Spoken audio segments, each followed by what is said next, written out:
বিক্ষোভ আর হাতাহাতির মধ্যে আত্মপ্রকাশ করল নতুন সংগঠন গণতান্ত্রিক ছাত্র সংসদ।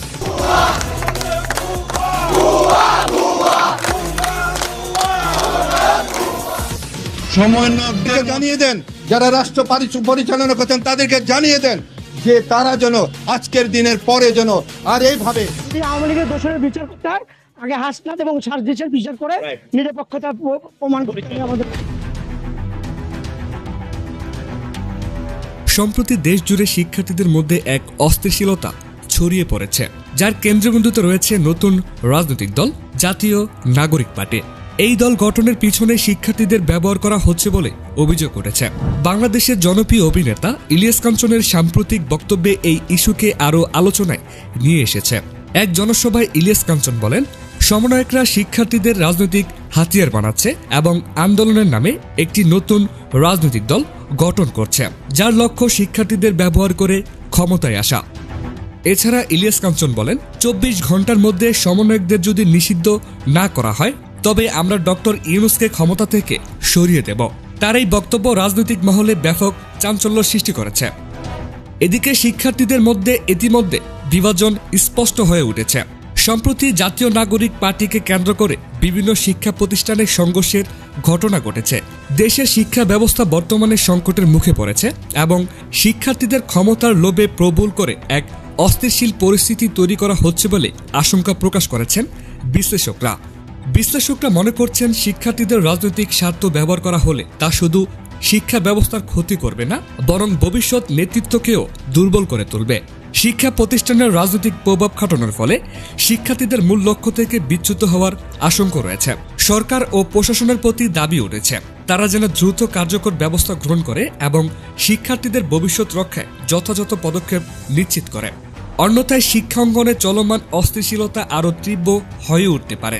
প্রিয় দর্শক, আরও বিস্তারিত দেখুন পুরো ভিডিওতে। বাংলাদেশে এই মুহূর্তে দুটো রাজনৈতিক দলের জন্ম নিয়ে সবথেকে বেশি আলোচনা হচ্ছে। একটি ছাত্র সংগঠন, আরেকটি রাজনৈতিক দল, যে রাজনৈতিক দলটা নির্বাচনের জন্য লড়বে, ক্ষমতার জন্য লড়বে, ক্ষমতার রাজনীতি করবে। সেই দুটো দল একটা গঠন হয়ে গেছে। ছাত্রদের বৈষম্যবিরোধী ছাত্র আন্দোলন ভেঙে ছাত্রদের নতুন ছাত্র সংগঠন তৈরি হয়েছে। সেটার নাম দেওয়া হয়েছে বাংলাদেশ গণতান্ত্রিক ছাত্র সংসদ। সেটাতে একেবারে তুলকালাম কাণ্ড একের পর এক ঘটছে এবং এই গত রাতের সর্বশেষ খবর সেটা হচ্ছে যে রিফাত রশিদ, একেবারে ফ্রন্টলাইনার সমন্বয়ক, সেই রিফাত রশিদ সহ 3 জন সমন্বয়ক এই দল থেকে পদত্যাগ করেছেন। 250 সদস্যের কমিটি ঘোষণা করা হয়েছে এবং রিফাত রশিদ পদত্যাগ করেছেন। এদিকে নতুন যে রাজনৈতিক দল আজকে জন্ম নিতে যাচ্ছে, আজকে বিকেলে জন্ম নেবে জাতীয় নাগরিক পার্টি, সেই রাজনৈতিক দল নিয়ে নতুন করে আলোচনা শুরু হয়েছে যে এটা সমন্বয়কদের দল নাকি ডক্টর ইউনূসের দল। 1/11-এর সময় ডক্টর ইউনূস যে দল করতে চেয়েছিলেন নাগরিক শক্তি, সেই দলেরই একটা নতুন রেপ্লিকা কিনা, সেই আলোচনা চলছে। আলোচনা হচ্ছে যে দুইটি বিষয় নিয়ে: ছাত্রদের নতুন রাজনৈতিক প্ল্যাটফর্ম, গণতান্ত্রিক, নামটা খুব কঠিন, গণতান্ত্রিক ছাত্র সংসদ নামটা দিয়েছে, নতুন নাম যেহেতু বারবার ভুলে যাওয়ার একটা ব্যাপার থাকবে। এরপরে যেটা আজকে জন্ম নিতে চলেছে সেটা হচ্ছে যে জাতীয় নাগরিক পার্টি। গণতান্ত্রিক ছাত্র সংসদ, সেই দলের মধ্যে তুলকালাম কাণ্ড শুরু হয়েছে।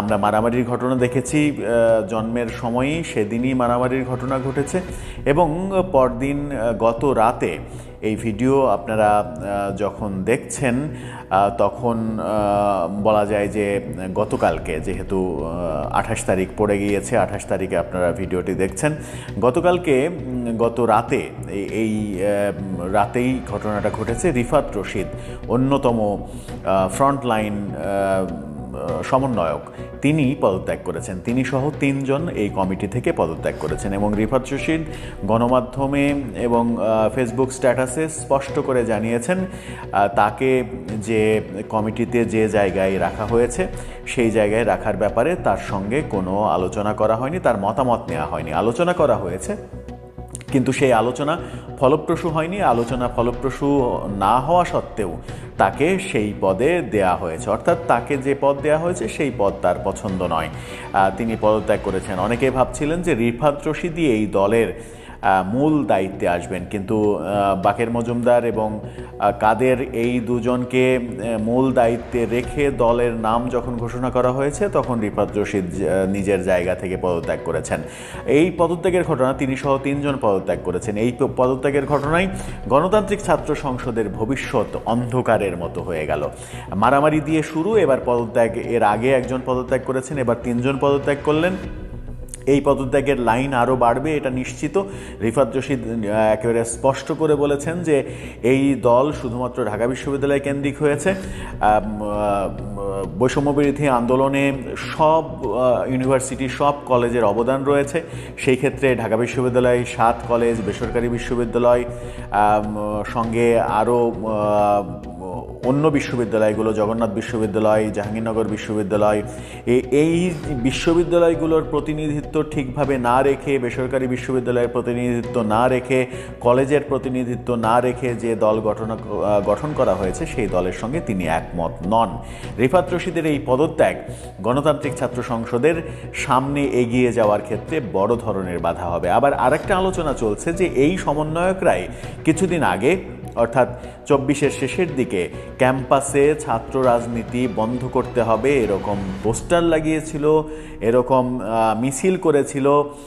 যখন বিএনপি তাদের ছাত্রদল তাদের পোস্টার লাগাতে গিয়েছিল ঢাকা বিশ্ববিদ্যালয়ে, তখন তাদেরকে পোস্টার লাগাতে বাধা দিয়েছিল তারা, যে ক্যাম্পাসে রাজনীতি চলবে না, ক্যাম্পাসে রাজনীতি করা যাবে না। সেই তারাই আবার নতুন করে ছাত্র রাজনীতির দল গঠন করলো। এই প্রশ্নের উত্তরে বাকের মজুমদার বলেছেন যে তারা কখনোই ছাত্র রাজনীতির বিরুদ্ধে ছিলেন না, তারা নাকি ছিলেন লেজুর ভিত্তিক যে রাজনীতি সেই রাজনীতির বিপক্ষে। তো বৈষম্যবিরোধী ছাত্র আন্দোলন থেকে যে রাজনৈতিক দলটি হলো, সেই রাজনৈতিক দল কি জাতীয় নাগরিক পার্টি যেটা হচ্ছে সেই নাগরিক পার্টির সঙ্গে কাজ করবে না? তারা কি লেজুর ভিত্তিক রাজনীতি করবে না? জাতীয় নাগরিক কমিটির সমর্থক তারা হবে না? সেটা একটা বড় প্রশ্ন, সামনেই দেখা যাবে আসলে কি হচ্ছে। এদিকে জাতীয় নাগরিক পার্টি যেটা আজকে গঠন হতে চলেছে এবং বেশ রমরমা আয়োজনে ঘোষণা আসবে, এই পার্টির নাম ঘোষণা করা হবে আনুষ্ঠানিকভাবে জাতীয় নাগরিক পার্টি।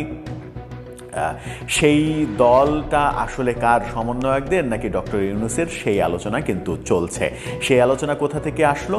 এর আগে এই দলটির নাম আমরা আমাদের প্ল্যাটফর্ম থেকেই বলেছিলাম, যে নাম ফাইনাল হয়েছিল সেই নামটা ছিল জনশক্তি। অর্থাৎ ডক্টর ইউনূসের যে 111-এর দল, যে দলটাকে তিনি 3 মাসের মাথায় আবার বিলুপ্ত ঘোষণা করেছিলেন, নাগরিক শক্তি, সেই নাগরিক শক্তির শব্দ যে থাকবে এটা নিশ্চিত করেই আমরা বলেছিলাম। নাগরিক শক্তির থেকে শব্দ নিয়ে নাগরিক কমিটি, জাতীয় নাগরিক কমিটি করা হয়েছে। নাগরিক শক্তি শব্দ থেকে 2টো নাম তাদের মধ্যে চয়েসে ছিল, জনশক্তি এবং নাগরিক পার্টি। শেষ পর্যন্ত জাতীয় নাগরিক পার্টি করা হলো, অর্থাৎ নাগরিক শব্দটা রাখা হলো। এই কারণেই আলোচনা চলছে যে এটা সরাসরি ডক্টর ইউনূসের ইনপুট কিনা, ডক্টর ইউনূস এই নামটি দিয়েছেন কিনা সেই আলোচনা চলছে। এর আগে আমরা দেখেছি বিপিএল-এর টাইটেল সঙ্গে ডক্টর ইউনূস ইনপুট দিয়েছেন, সেটা নিয়ে নানা রকমের প্রচার করার চেষ্টা করেছিলেন বিসিবি সভাপতি এবং ক্রীড়া উপদেষ্টা আসিফ মাহমুদ সজীব ভুঁইয়া। ঘটা করে প্রচার করার চেষ্টা করেছিলেন যে আমাদের প্রধান উপদেষ্টা বিপিএল-এর থিম সঙ্গে ইনপুট দিয়েছেন। কি ইনপুট দিয়েছেন, কোন লাইনটা তার লেখা সেটা অবশ্য তারা বলেননি, শুধু বলেছেন যে ইনপুট দিয়েছেন।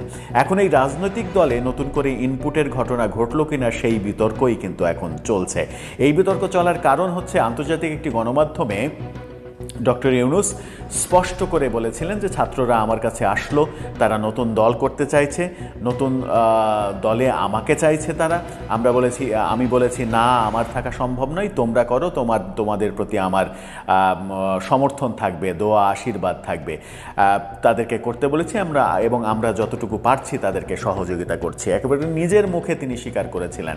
সেই ধারাবাহিকতায় আলোচনাটা চলে আসে যে জাতীয় নাগরিক পার্টি যেটা হচ্ছে, সেই নাগরিক শক্তি থেকে নাগরিক পার্টি, এই দলটা ডক্টর ইউনূসের দল কিনা, কিংবা ডক্টর ইউনূসের এই তত্ত্বাবধায়ক অন্তর্বর্তীকালীন সময় পার হয়ে যাওয়ার পরে এই দলের দায়িত্ব ডক্টর ইউনূস নিজেই নিয়ে নেবেন কিনা, সেই আলোচনা চতুর্দিকে চলছে। এখন যেহেতু আহ্বায়ক কমিটি হচ্ছে, এরপরে কাউন্সিলের মাধ্যমে সভাপতি, সাধারণ সম্পাদক নির্বাচিত হবে, সেই ক্ষেত্রে সভাপতি হিসেবে ডক্টর ইউনূসকে আবার দেখা যাবে কিনা, সেই বিতর্ক চতুর্দিকে শুরু হয়েছে। আদতে কোনটা ঠিক?